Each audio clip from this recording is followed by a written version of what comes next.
¿Qué tal? Mi nombre es Héctor de León y en este video vamos a ver qué es lo que debería o podría tener un portafolio de programador backend. Me lo han solicitado bastante, así que aquí está. Pero primero hay que poner un disclaimer. No creo que exista una receta perfecta para tener el mejor portafolio. Tampoco creo que realmente todo lo que te voy a dar aquí sea sí por sí lo único que tienes que tener. Y tampoco creo que todos los reclutadores vayan a ver tu portafolio. A final de cuentas, el buscar un trabajo, tener más cosas que puedan servirte sirve más que no tenerlas, pero eso no quiere decir que seas obligado o que sea siempre necesario. Después de esto, ahora sí vamos a comenzar qué es lo que yo considero que debería tener un portafolio de programador backend. Y segundo, antes de comenzar, todo lo que voy a decirte aquí puedes verlo en mi canal.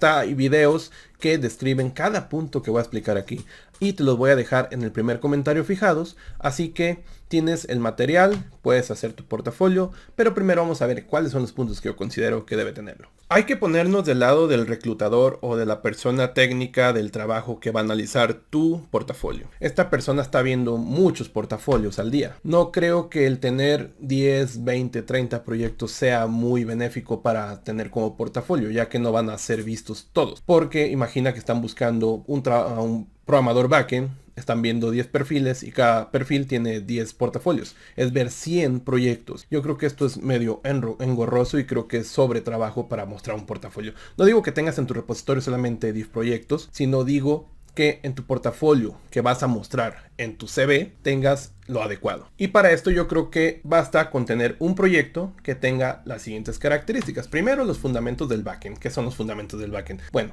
entender que hay que seleccionar un lenguaje de programación y también un framework. Ya teniendo esto, lo fundamental es saber los estados de respuesta que vas a retornar a quien te invoca. Puede ser un frontend, puede ser una aplicación. Estos estados de respuesta tienes que plantearlos bien en tus endpoints. Esto es fundamental, todavía no voy a las características que yo siento que son más fuertes. También hay que entender los verbos HTTP. Por ejemplo, si vas a obtener algo, va a ser get. Si vas a meter algo, va a ser post. Si vas a editar, put, delete, eliminar. Esto es como base fundamental. Teniendo esta base fundamental, vamos a los puntos interesantes. Los puntos fuertes, cuando yo considero que debes tener en tu proyecto, que vas a mostrar solamente un proyecto, no vas a poner todo ordenado, es el buen manejo de un ORM, pero también un buen manejo de SQL. ¿Cómo se va a mostrar esto? Bueno, el ORM prácticamente no solamente es hacer consultas, inserciones, select, update, sino también es interesante cómo vas a hacer los joins, cómo vas a hacer las uniones, las búsquedas, si vas a hacer búsquedas dinámicas, cómo las vas a estar planteando. Por ejemplo, en el caso de .NET, tú puedes hacer búsquedas dinámicas trabajando con una interfase llamada equerable, que esto te permite hacerlo dinámicamente. Si trabajas con enumerable, trabajar con memoria, desde ahí ya estás mal. Y una persona técnica que vea esto va a decir, oye, esta persona aquí muestra un poco de falta de experiencia porque no ha trabajado con grandes cargas de datos. También hay que trabajar bien las consultas en crudo. Es decir, esas consultas que van directo en SQL, porque a veces vamos a tener que necesitar store procedures. Los store procedures son una forma de trabajar con la base de datos directamente atómica. Tienes un conjunto de consultas, las cuales están agrupadas en un store procedure. Y el store procedure tienes que invocarlo directamente de tu backend. Esto puede ser tanto crudo o hasta con tu ORM, pero no hay mucha diferencia en esto. El entender store procedure te da un punto extra. ¿Cómo puedes poner esto en tu portafolio? Puedes poner tu base de datos, porque es otro punto interesante. Saber cómo diseñar base de datos. Aparte de hacer las consultas, saber cómo diseñar. Saber que hay constraints. Vas a hacer tu base de datos, ponerle tus constraints, tus reglas, porque una base de datos sin constraints, pues estás permitiendo muchos errores que son básicos. Por ejemplo, si algo va a ser nullable o no nullable, si algo va a ser único en toda la base de datos o no va a ser único, pero también es importante las llaves foráneas. Tú cuando diseñas la base de datos y ponerla en tu repositorio, puedes mostrar que sabes todo esto y también puedes agregar el diagrama de entidad-relación, ya que la persona que va a ver tu portafolio rápidamente va a ver. No va a estar ahí con horas y horas de tiempo analizando qué es lo que está haciendo. Entre más rápido muestres la información de lo que tú sabes, más rápido es para la persona que está viendo tu portafolio. Lo importante en este punto es saber manejar un ORM bien, saber manejar SQL bien, porque las dos situaciones te vas a enfrentar. El hecho de que tú manejes SQL bien hace pensar que también puedes manejar un ORM bien, ya que entiendes de performance y de optimización, y sobre todo esto al reclutador es un plus extra. También hay una parte de trabajar sin el ORM, directamente las consultas, y aquí es interesante saber cómo hacerlo de manera que no te puedan hacer SQL injection. pues, prácticamente utilizando las bibliotecas que tengas a la mano. En Java hay una llamada prepare statement, en .NET tenemos SQL command, pero también esas tienen ciertos métodos los cuales te van a permitir mandar el parámetro de una manera segura, que no lo mandes de manera concatenada en el string, sino que de una manera segura. Tiene unos métodos los cuales van a protegerte de que no te metan SQL injection. Y por último, en este punto, la carga perezosa. La carga perezosa cuando estás trabajando en un ORM es traerte el recurso cuando lo necesites y no al inicio. Es decir, tenemos una tabla A, tenemos una tabla B, necesitas el recurso A, lo traes al principio y más tarde en tus líneas de código necesitas el recurso B. En ese punto va la carga perezosa por él y te lo trae. En inglés lo puedes encontrar como lazy loading. El siguiente punto que tienes que mostrar en tu proyecto es la seguridad.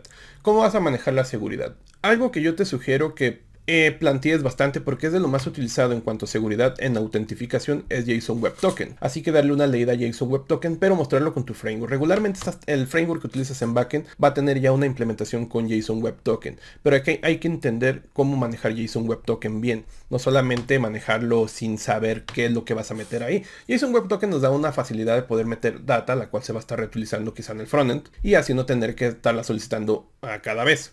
Entender el concepto de esto, información hay por todos lados, en este canal también hay. Entender cómo tu framework puede también manejar los roles. No es lo mismo un usuario con un permiso de administrador a un usuario de permiso de lectura. Hay que manejar los roles. Esto también es muy común en el backend. Y también hay que manejar los middlewares o filtros de cómo vas a manejar también la protección de ciertas capas antes de llegar a tu controlador, antes de llegar a tu endpoint.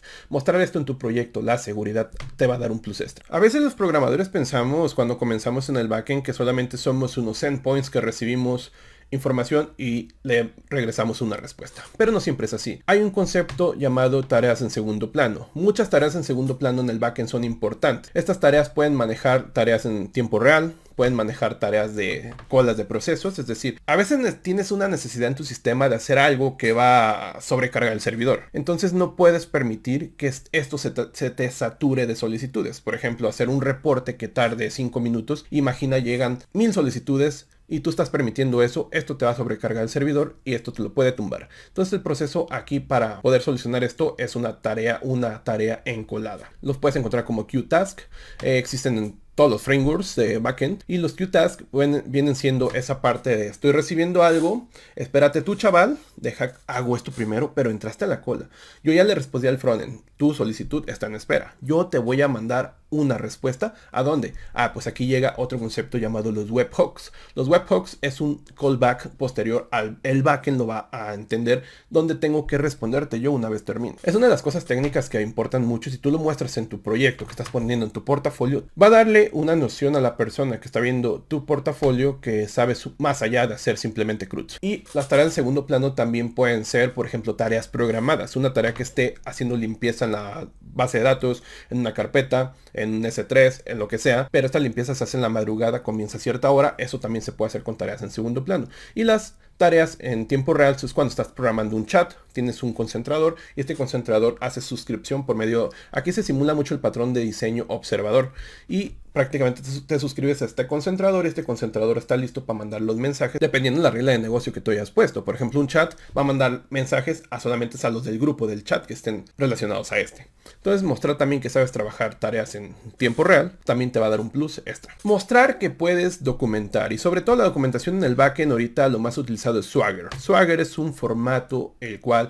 te va a permitir mostrar los endpoints, las entidades que tú recibes, las entidades que tú regresas y lo más interesante de Swagger es que el frontend puede obtener este Swagger, copiarlo, pegarlo en su framework del frontend y hacer toda la capa de servicio para que él solamente ya invoque un método, como el Swagger ya documentó cuál es el objeto que va a mandarse, cuál es el objeto que va a regresar, cuáles son los estados de respuesta que puedes regresar, el frontend le reduces la carga. Pero también el reclutador, ya sea técnico, cuando vea tu portafolio y vea que tienes Swagger, tienes conocimiento de Swagger, va a decir esta persona ya sabe documentar y es algo base que tienen que saber todos los programadores, seas frontend, seas backend, y en el lado del backend nos toca hacer Swagger, gracias que últimamente ha tenido gran repercusión esta herramienta. Tenemos ya mucha automatización para crear el Swagger. En .NET tenemos ya directamente Swagger incrustado para que tú solamente estás haciendo tus controladores y el Swagger solito sabe qué ir escribiendo. Entonces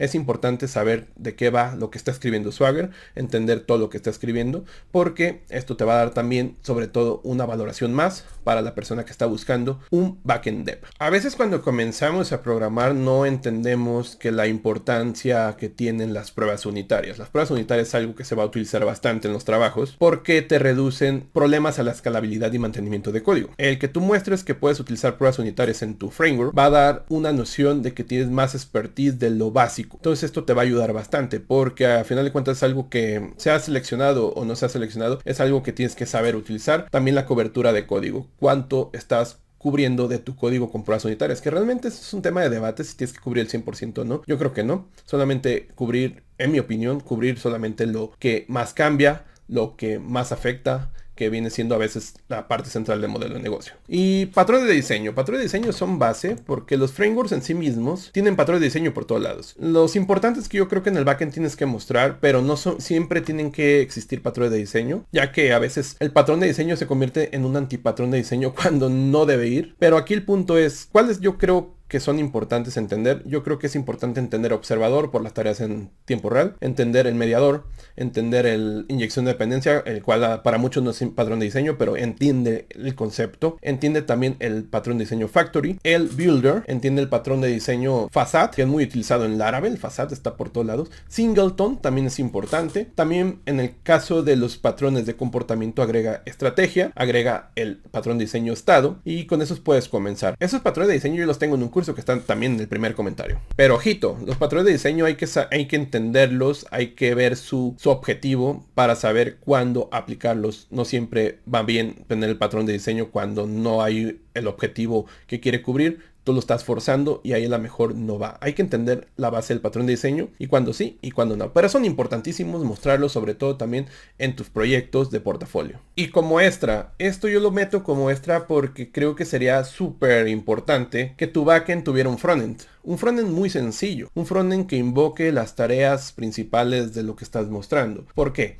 Imagina que la persona que está buscando un programador backend da clic y ve un frontend. Y tú estás explicando que todo esto lo pueden ver el código que está trabajando detrás, lo pueden ver en un repositorio. Entonces, en el frontend rápidamente pueden ejecutar las cosas que tú estás haciendo en tu proyecto. Y aparte pueden ir a ver cómo se están haciendo estas cosas en el código. Yo creo que si tú tienes un frontend como programador backend, un frontend sencillo, no hablo de hacer un frontend súper animado y todo eso, no, un frontend simplemente que haga las tareas, que esté público para que lo pueda ver la persona que está buscando candidatos. Yo creo que te da un plus extra. Y no te digo que seas un experto en frontend, simplemente hay que invocar endpoints, hay que saber cómo está trabajando tu backend, la seguridad, y que lo expliques y que detalladamente muestres dónde pueden ver el repositorio del backend para que vean cómo estás haciendo estas cosas.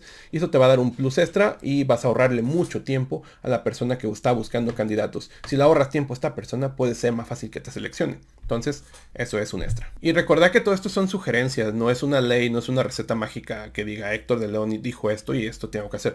Toma lo que te sirva. Yo considero que un proyecto basta, no creo que baste tener miles de proyectos. Con uno basta, teniendo todo organizado con una arquitectura limpia en capas. Puedes mostrar lo que tú sabes sin necesidad de hacer perder al que está buscando candidatos mucho tiempo. El tiempo, recordar que es lo más valioso, así que pues ahí está. Si te gustan estos videos, por favor decírmelo en la caja de comentarios. Un pulgar arriba sirve mucho. Mi nombre es Héctor de León. Adiós.